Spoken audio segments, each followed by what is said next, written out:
Welcome to the my channel TN motivational story. जब जंगल खामोश हो जाता था तब किसी के कदमों से जमीन कांप उठती थी। सब समझते थे यह ताकत की आवाज है, पर कोई नहीं जानता था कि उस आवाज के पीछे एक बहुत अकेला दिल छुपा है। उसी जंगल के एक पेड़ पर एक नन्ही सी चिड़िया रहती थी जिसे सब कमजोर समझते थे, लेकिन वही जंगल की सबसे बड़ी कहानी लिखने वाली थी। तो चलिए शुरू करते हैं। घना जंगल था, पेड़ इतने ऊंचे कि आसमान दिखाई नहीं देता था। उसी जंगल में रहता था एक विशाल हाथी। उसका शरीर ताकत से भरा था, उसकी चाल से जमीन कांप जाती थी, लेकिन उसका दिल बहुत अकेला था।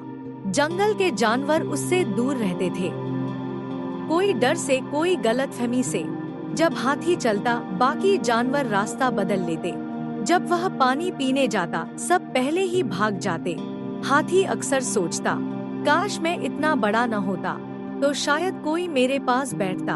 उसी जंगल के एक पुराने पेड़ पर रहती थी एक नन्ही चिड़िया। वह छोटी थी, लेकिन उसकी आवाज में जीवन था। हर सुबह वह चहचहाती, मानो जंगल को जगा रही हो। बाकी जानवर उसे अनदेखा कर देते। इतनी छोटी चिड़िया क्या ही करेगी, सब यही सोचते, लेकिन चिड़िया को फर्क नहीं पड़ता था। वह अपना काम करती, अपनी खुशी में रहती। एक दिन हाथी पेड़ के नीचे बैठा था, आंखें बंद, दिल भारी। नन्ही चिड़िया उड़कर उसके कान के पास बैठ गई। हाथी चौंका, तुम डरती नहीं हो? चिड़िया बोली, डर ताकत से नहीं लगता, इरादों से लगता है। हाथी पहली बार मुस्कुराया। उस दिन के बाद चिड़िया रोज हाथी से मिलने आने लगी। वह बोलती और हाथी सुनता। हाथी को लगा, शायद मैं अकेला नहीं हूँ। एक शाम जंगल में अजीब सी गंध फैल गई। दूर कहीं आग लग चुकी थी। तेज हवा के साथ आग जंगल की ओर बढ़ रही थी। जानवरों में भगदड़ मच गई। सब अपनी जान बचाने भागने लगे। नन्ही चिड़िया घबरा गई।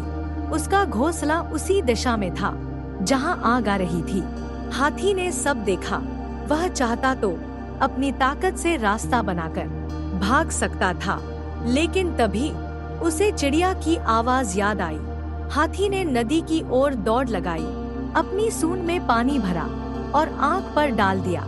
एक बार, दो बार, बार बार आग कम होने लगी, लेकिन पूरी तरह बुझी नहीं।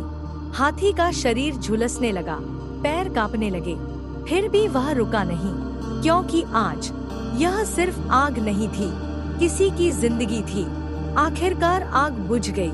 आग बुझने के बाद हाथी वहीं गिर पड़ा। उसके जख्मों में दर्द था, थकान थी। बाकी जानवर दूर खड़े थे, डर अब भी उनके दिलों में था। तभी वही नन्ही चिड़िया आई।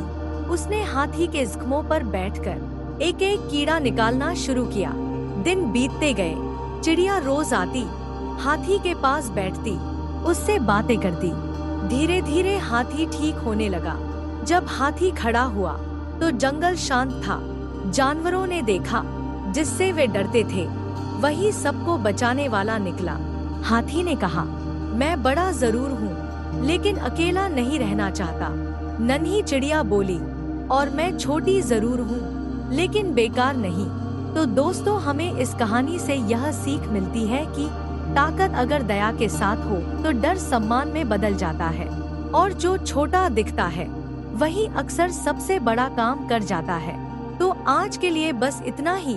मिलते हैं अगली वीडियो में इसी तरह की मोटिवेशनल कहानी के साथ।